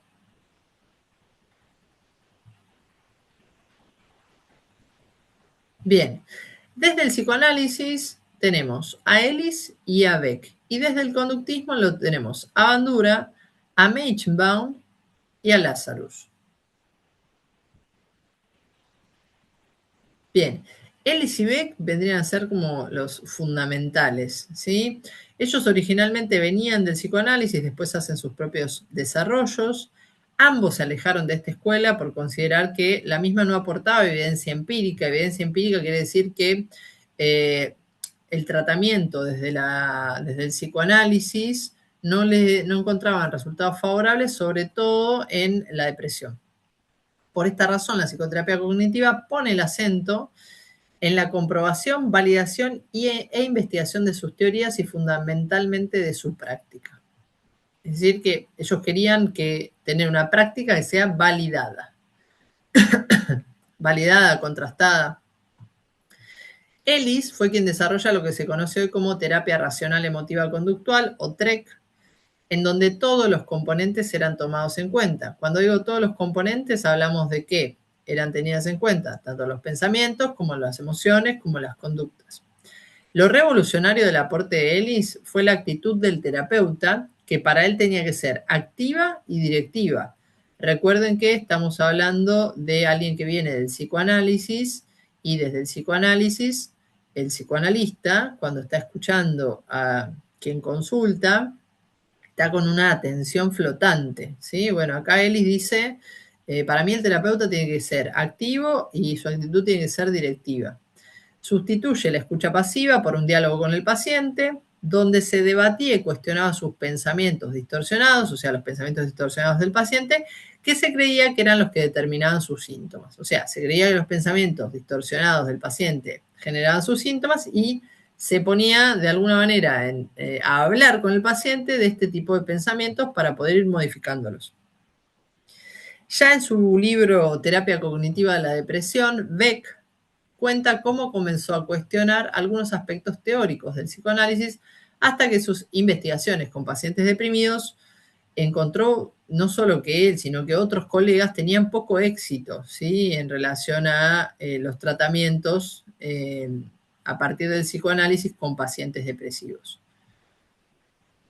Entonces empezó en la búsqueda de algo que sirviera para la depresión.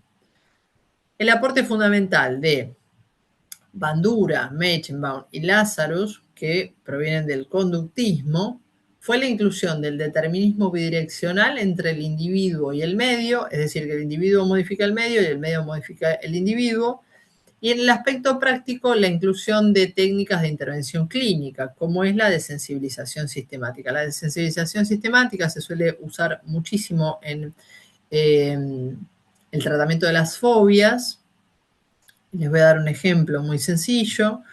Por ejemplo, una persona que tiene fobia a las arañas y se quiere hacer un tratamiento de sensibilización sistemática, que es un tratamiento que es pautado, se va acordando con la persona, se va evaluando cómo la persona se siente respecto de una exposición gradual al objeto fobígeno, ¿sí? Es decir, aquello que es temido. Por ejemplo, una persona que tiene miedo a las arañas y consulta por esto. Quiere un tratamiento para esa fobia. Se la va exponiendo de a poquito, sistemáticamente, a ese objeto fobígeno. Por ejemplo, en un inicio, esto es todo pautado, conversado, acordado con el paciente, ¿sí? O con el consultante. Se conversa respecto de, ¿sí? Las arañas. Sí, las arañas, los temores, se va evaluando qué nivel de ansiedad va teniendo la persona en la medida en que va hablando de las arañas.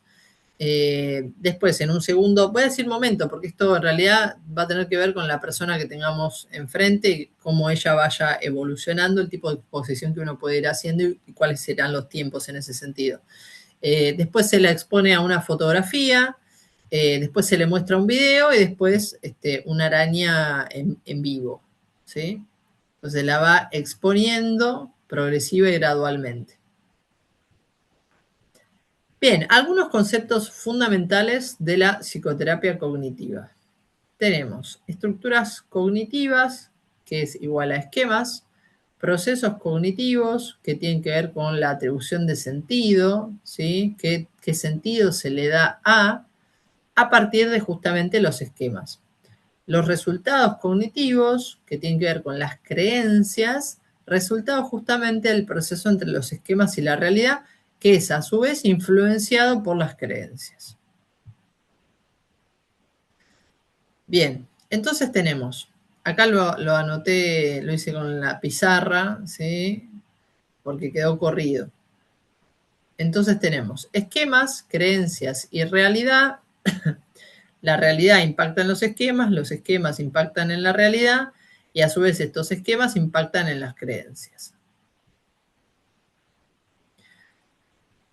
Las estructuras cognitivas se pueden relacionar con los esquemas, los procesos cognitivos con la atribución de sentido que se da justamente a partir de los esquemas. Ahora vamos a ver qué es esto de los esquemas.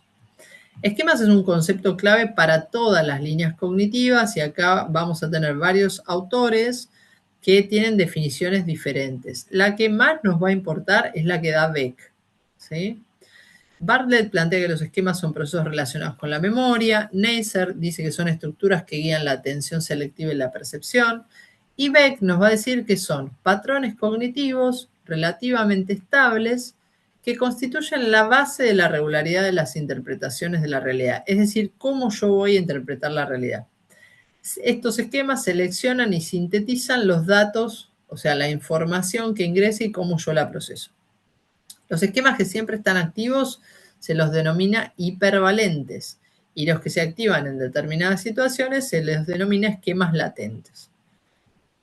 Entonces, con estos esquemas seleccionamos, organizamos y categorizamos estímulos de forma tal que tengan un sentido para nosotros, para cada uno de nosotros, ¿no?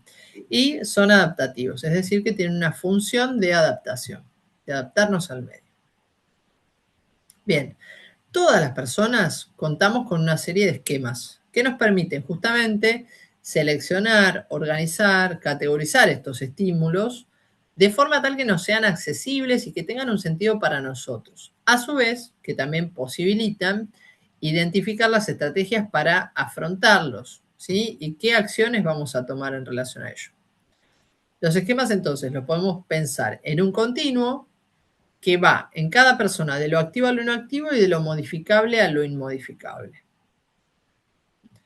Después tenemos otro concepto fundamental de la psicoterapia cognitiva que son las creencias, ¿sí? Las creencias son los contenidos de los esquemas, el resultado directo de la relación entre la realidad y los esquemas, es todo aquello que uno cree, ¿sí? Son mapas internos que nos permiten dar sentido al mundo, se construyen y generalizan a través de la experiencia, y hay creencias de dos tipos, creencias nucleares y creencias periféricas. Las creencias nucleares, está corrido esto, nucleares tendría que estar acá dentro del círculo naranja, y lo que está en blanco está ok, ¿sí? Que dice creencias periféricas.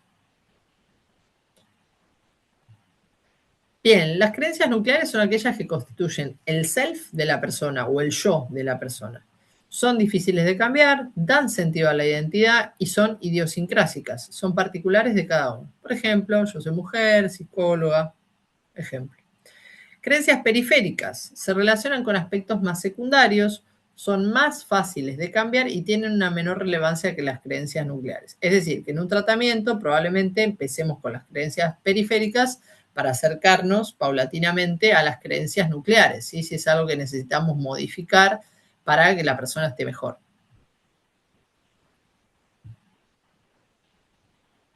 Bien, por otro lado tenemos los pensamientos.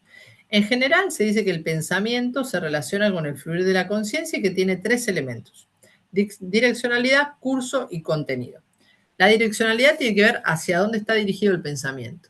El curso es la velocidad del mismo y el contenido es justamente lo que se piensa.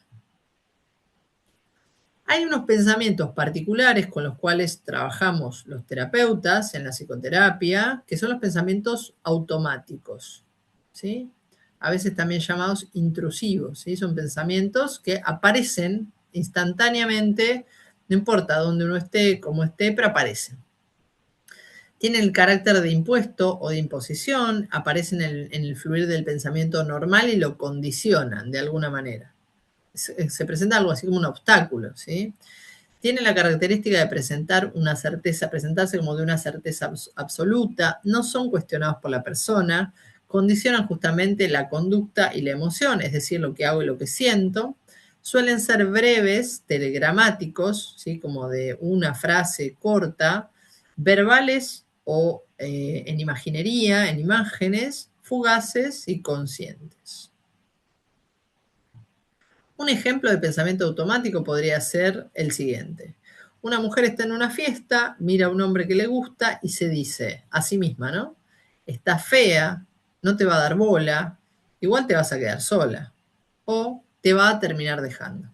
Estos son pensamientos automáticos y podrían corresponder con una creencia nuclear del tipo no merezco el amor de nadie. Martina.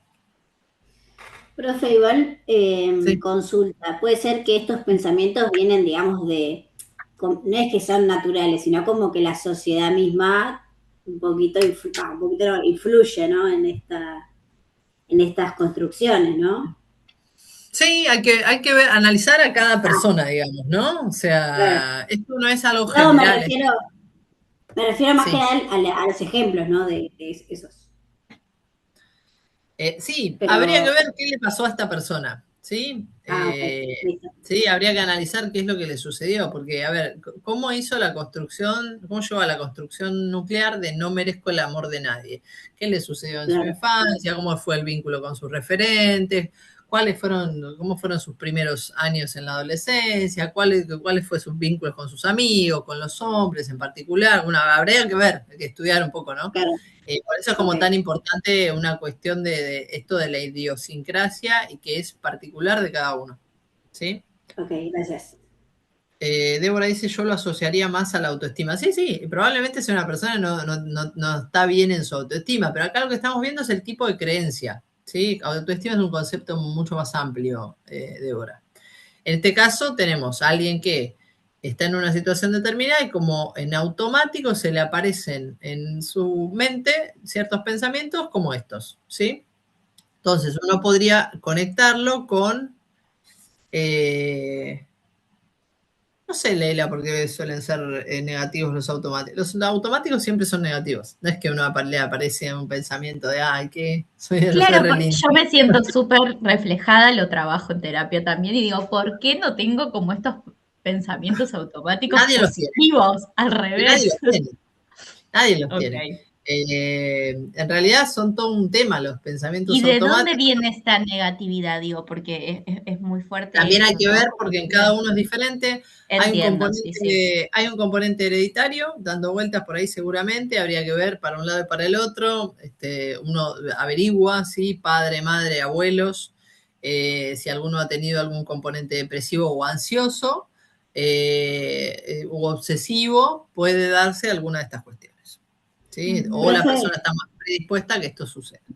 Sí, mi pregunta con eso de la herencia, ¿es sí. por, digamos, justamente por los genes o por, digamos, uno como copió esos comportamientos? ¿O ambas? Las dos cosas. Ambas. Hay una predisposición, uno puede hablar de predisposición, no puede hablar de genes, ¿no? Cuando uno habla de genes, habla de una cuestión determinante. Hay una cuestión potencial, que, ¿qué quiere decir que está en potencial? Quiere decir que hay una información que está escrita o escrita en nuestros genes, que dependiendo de las experiencias que nosotros tengamos y el intercambio que tengamos con nuestro ambiente, llámese ambiente, literal ambiente, o personas o experiencias que transitemos en la vida, puede desarrollarse o no, ¿sí? Digo, así como digo, probablemente una persona con un patrón de comportamiento ansioso, alguno de los padres tiene algún tipo de estas características, padres o abuelos tienen alguna característica de esto, podemos tener una persona que con padres ansiosos no tenga características ansiosas. Por eso digo, Claro. habría que ver qué es lo que mejoró, ¿no? Ahí en Por los eso padres que no. los hermanos son tan diferentes, ¿no? En ¿Sí? general, Sí, los por eso rasgos. digo, tiene que haber hay una predisposición, pero hay cuestiones ambientales que hacen que eso se desencadene o no. ¿Sí? Por eso digo, tampoco es como, bueno, che, que es un 50-50. Hay que ver la historia de cada uno. Es como muy importante en este sentido como lo particular. Sí es cierto que en personas, o sea, pesquisando la historia familiar, en personas que han tenido trastornos depresivos o ansiosos, tienen una, yo no diría una mayor carga genética, porque en realidad es si uno va recorriendo su árbol genealógico, va a encontrar muy cercano, ya sea padres o abuelos o tíos, con algún trastorno asociado a la depresión o a la ansiedad. ¿Sí? Está por ahí cerca. ¿Sí? Anda dando vueltas.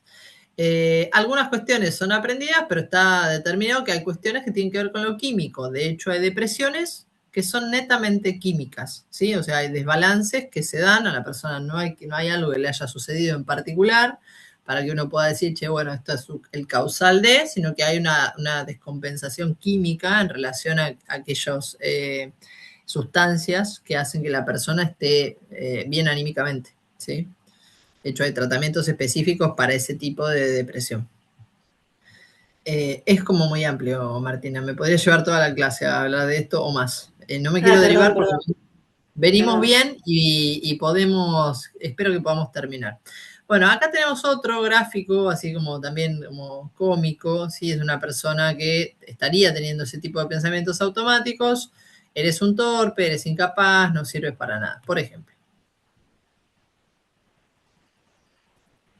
Bien, la psicoterapia cognitiva entonces trabaja con esos diálogos internos que tenemos todos y que muchas veces al repetirnos tantas veces los mismos contenidos, terminamos creyendo con un nivel muy alto de certeza lo que estos contenidos afirman, ¿sí? Sin someterlos a juicio crítico. Es como decimos, bueno, esto es así.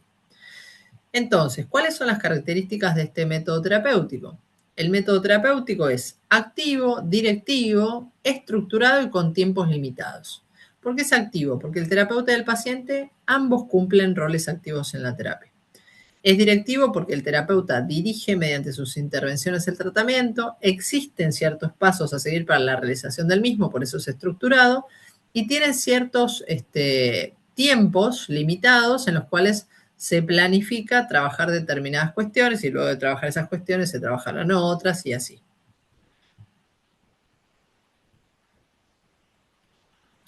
Bien, la psicoterapia cognitiva se desarrolla primero para tratar depresión, ¿sí? En sus inicios, pero actualmente se desarrollaron diseños que permitieron tratar otros trastornos y diversas problemáticas humanas a partir de la psicoterapia cognitiva, ¿sí? El tratamiento se basa fundamentalmente en el supuesto de que la conducta y los afectos de una persona se encuentran determinados por la manera en que la persona estructura el mundo.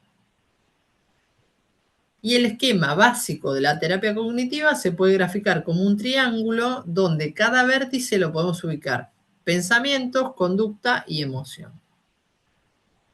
Pensamiento, conducta y emoción. Donde los pensamientos se relacionan con las emociones y con las conductas, ¿sí? Entre todas existe una influencia recíproca. No podemos decir que es una causa, ¿sí? Que una es causa de la otra, pero sí que se relacionan y se influyen. Por ejemplo, un paciente depresivo que se dice, no sirvo para nada en su pensamiento, ¿no? Esto probablemente lo va a sentirse angustiado. Acá está la emoción. Seguramente esto hará que llore, que se tire en la cama. Ahí tenemos conductas. Al verse así, corroborará de alguna manera su creencia inicial de no sirvo para nada.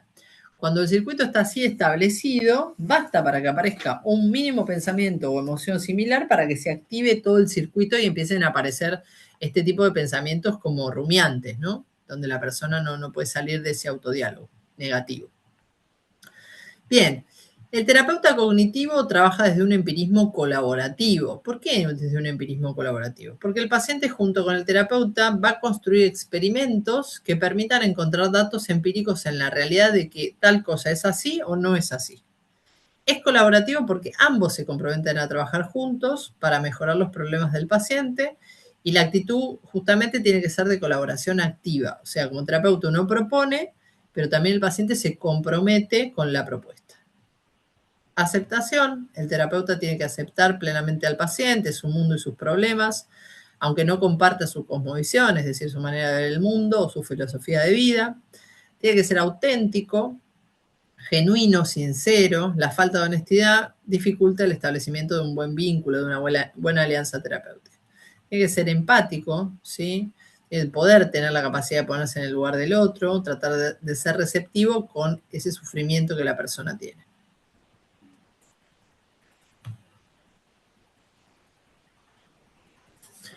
Esto es un poco más de lo mismo, ¿sí? El terapeuta tiene que mantener una actitud abierta, curiosa, lo más desprejuiciada posible. Se los compara como, dice que trae una metáfora de los dos científicos, como si tanto el terapeuta como el paciente fueran dos científicos que van contrastando, ¿sí? Plantean hipótesis y las van contrastando con la realidad. Ahora vamos vamos a ver por qué. Bien, vamos a ver el modelo terapéutico de la depresión. Acá vamos a encontrar una tríada cognitiva, o lo que se llama la tríada cognitiva. Esto suele ser pregunta de parcial y de final, ¿cuál es la tríada cognitiva en el tratamiento de la depresión? Es que la persona tiene una visión negativa de sí mismo, de sus experiencias y del futuro. Presenta lo que se llaman distorsiones cognitivas, es decir, que tiene algunos pensamientos distorsionados, los cuales pueden ser inferencia arbitraria, maximización, minimización, abstracción selectiva, generalización excesiva, pensamiento dicotómico. Vamos a dar algún ejemplo. Inferencia arbitraria. Yo pienso que nadie me quiere porque se me ocurrió, digamos, ¿no? Bueno, pero que se te ocurrió, eso es arbitrario, pensar así. Digo, ¿cuál es la fundamentación para que vos pienses, en todo caso, que la gente no te quiere? Maximización. En la fiesta la pasé horrible, Patri, fue un asco, la verdad que me sentí que nadie me habló. Entonces, bueno, uno por ahí le pide al paciente que vaya relatando y dice, no, cuando llegué me puse a hablar con fulano, me puse a hablar con el otro, charlamos, me reí, bailé un rato, pero después en un momento, entonces uno puede decirle a la persona, che, pero al final no la pasaste tan mal. O sea, hubo una parte del encuentro que no estuvo del todo como vos quería, pero la primera parte la pasaste bien, disfrutaste, conectaste con otros, conversaste. Generalización excesiva, esto de nadie me quiere. Y la persona por ahí me cuenta que la hermana la fue a ver, que la mamá la llamó, que se juntó con varios amigos y por ahí pasa que una persona no le contesta un mensaje y dice, nadie me quiere, ¿no? Sí, de eso se trata, de cuestionar los pensamientos. Se los pone constantemente en prueba, digamos, ¿no? Algunas de las cuestiones que yo por lo menos trabajo con mis pacientes tiene que ver con, yo les digo, bueno, algo que utilizo mucho es, escribí en algún lado, los pensamientos son solo pensamientos, no son mi realidad. Y la verdad que a mí me parece que nos puede llegar a servir a muchos de nosotros, ¿no? El hecho de que yo piense que se aparezca al lado mío un perro verde no va a hacer que se aparezca al lado mío un perro verde. Entonces, uno tiene que acostumbrarse a cuestionar sus propios pensamientos, porque muchas veces no son como pensamos, digamos, ¿no? La realidad no es como pensamos. La realidad no son nuestros pensamientos. Sí, se intenta realizar una reestructuración, Martina, respecto a eso. Bien, ¿cuáles son las técnicas utilizadas en la terapia cognitiva? Se utilizan las técnicas de relajación, de respiración, de mindfulness, se asignan tareas, ¿sí? Por ejemplo, se le dice a la persona, bueno, en el transcurso de la semana vas a hacer cada día algo que vos disfrutes, aunque sea pequeño, y anotás qué hiciste, qué nivel de disfrute tuviste con eso que hiciste. Un ejemplo simple, sencillo.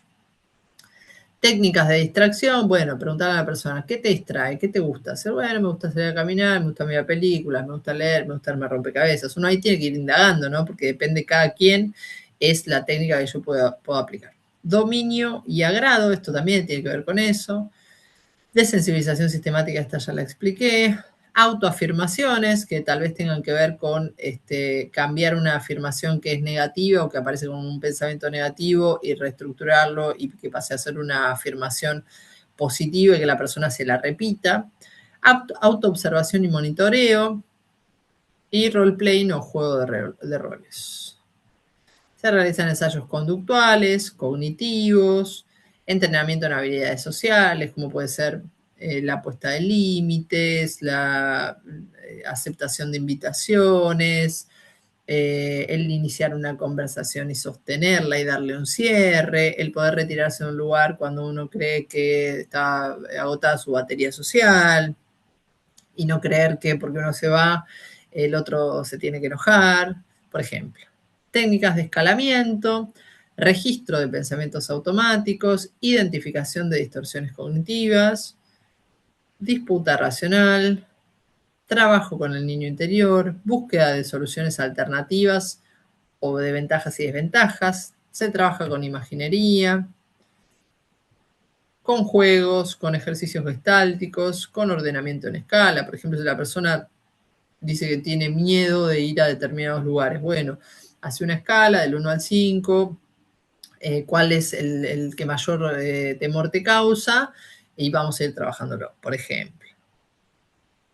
Psicoeducación, que a la persona que tiene depresión se le explica qué es lo que le está sucediendo, depresión o cualquier otro estado, ¿no? O algo que esté transitando o problemática por la cual esté consultando.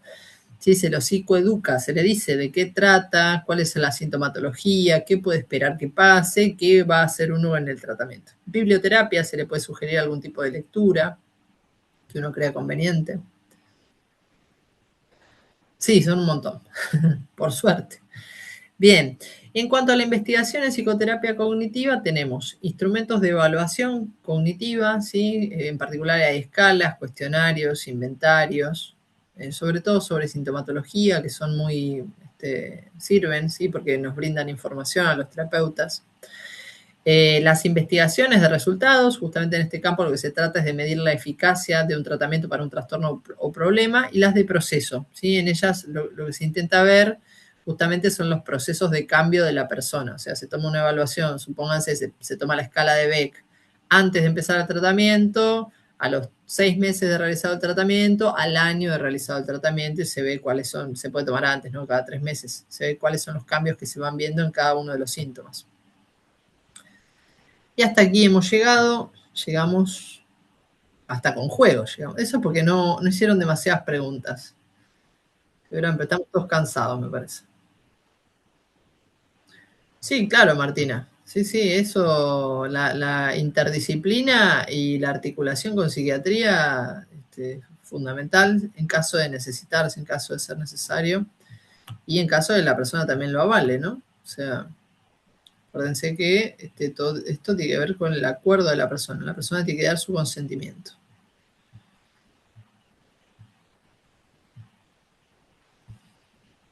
Bien. Dudas, consultas, algo que quieran preguntar que no tenga que ver con la temática que vimos hoy, tenga que ver con algo más general como el parcial, las unidades, los temas, los textos, el horario, alguien que haya llegado un poco más tarde.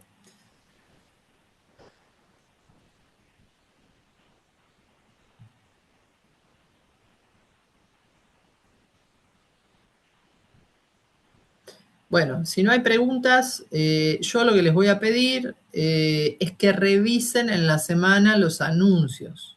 Les pido, por favor, que revisen los anuncios. Gracias, Andrea. Revisen los anuncios. Van a entrar en este segundo parcial, unidades 4, 5 y 6.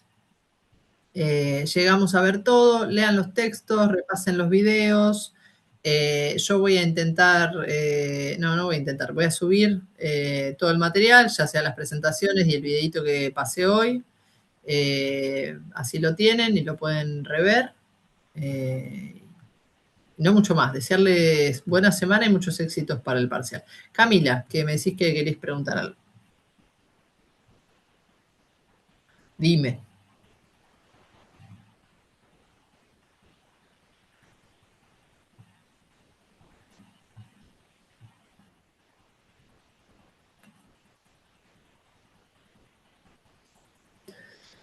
La psicoterapia cognitiva en realidad no es un modelo crudo, digamos, ¿no? Conceptual. Es una terapia en sí, en concreto. Sus desarrollos nacen justamente desde lo práctico. O sea, tiene que ver con los tratamientos.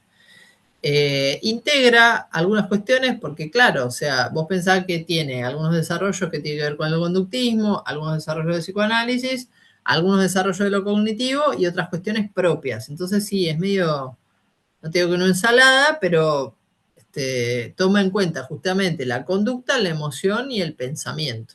¿Sí? Cami, ¿querés preguntar algo? No sé si querés abrir el micrófono, querés consultar por el chat, que decías que llegaste tarde, que querías hacer una consulta.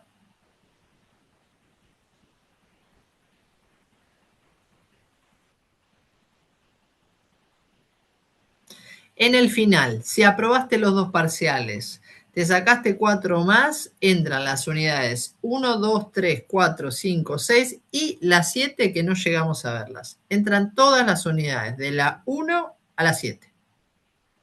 Todas. Si aprobaste los dos parciales y te sacaste 10, aún entran todas las unidades. Igualmente les vamos a especificar algunas de las particularidades del examen más cercano al examen. Por eso les digo, por favor, estén atentos a los anuncios. ¿Sí? Bien. Bueno, gracias, buenas noches. Hasta aquí llegamos la tarde-noche de hoy. Buena semana, muchas gracias por haber estado. Sé que algunos se fueron, algunos deben haber estado muy cansados. Entiendo que es lunes, estamos arrancando la semana. Profe. El horario es de muy tarde, gracias a todos los que se quedaron hasta el final. Éxitos, Gracias, en el profe. parcial, estudien, repasen, lean, miren los videos. ¿Sí? Gracias, profe. Muchas gracias, profe. Gracias, nos vemos, gracias. Buenas noches. Chao, gracias.